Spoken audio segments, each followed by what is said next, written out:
kita sekarang sudah berada di Jabal Uhud. Ini city tour pertama kita di Madinah.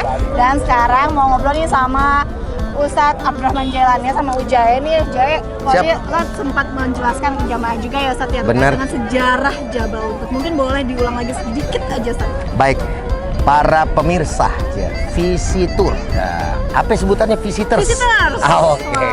Para visitors yang dirahmati oleh Allah Taala dimanapun Anda berada.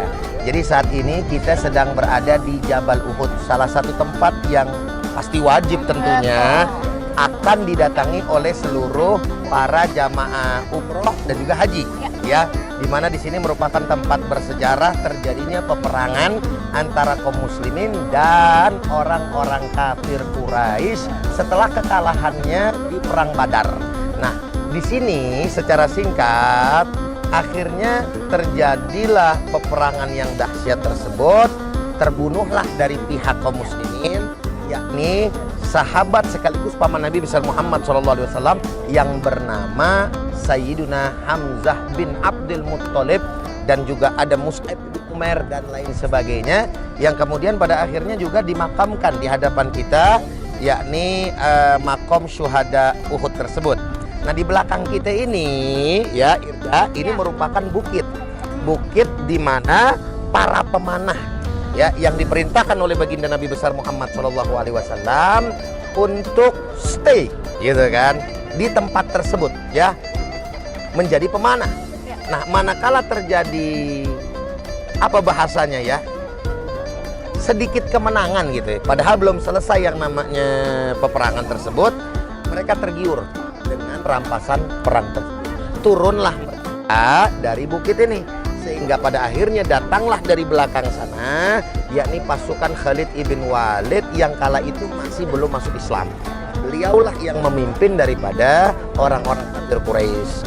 Akhirnya terpojok, dan Nabi SAW sempat juga terpojok dan berdarah, dan beliau sampai ke goa yang ada di gunung sana gitu ya. Nah, oleh karenanya inilah sebuah peristiwa yang amat besar di dalam sejarah Islam yang harus kita ketahui sebagai hamba-hamba Allah Subhanahu wa taala dan juga umat Nabi besar Muhammad SAW, di mana pelajaran yang bisa kita ambil itulah perjuangan baginda Nabi besar Muhammad SAW yang pada akhirnya Islam tersebut bisa kita rasakan sampai negeri kita tercinta. Subhanallah. Baik. Itu kurang lebihnya. Nah, Ustaz, kalau dari kisah tersebut Ustaz, tentunya Allah juga memberikan berbagai pelajaran ya Ustaz ya. Betul. Bahwa jangan mudah tergiur begitu. Betul.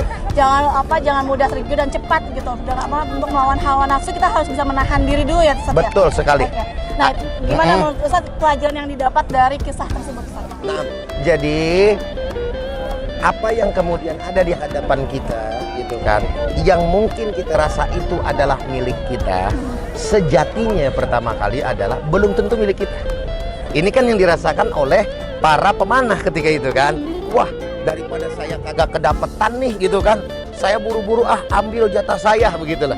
Padahal ternyata tidaklah apa yang dia pikirkan, justru sebaliknya ini menjadi apa namanya tolak balik ya kan dari musuh untuk menghancurkan kita, sehingga pada akhirnya kita juga wajib untuk menahan hawa nafsu tersebut, bukan hanya saja pada persoalan ini tetapi juga di dunia nyata gitu kan, bahwa jangan sampai kita memperturutkan hawa nafsu kita ya kan, kemudian tomak itu ya, itu kan itu intinya juga tuh, tomak itu rakus gitu kan terhadap apa yang memang belum kita miliki.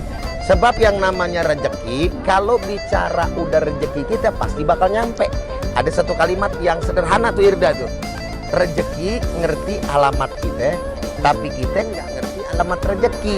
Yang ada kita ngerti alamat palsu. Ayo ting-ting ya. Gitu kira-kira. Terima kasih Ustaz. Sama-sama.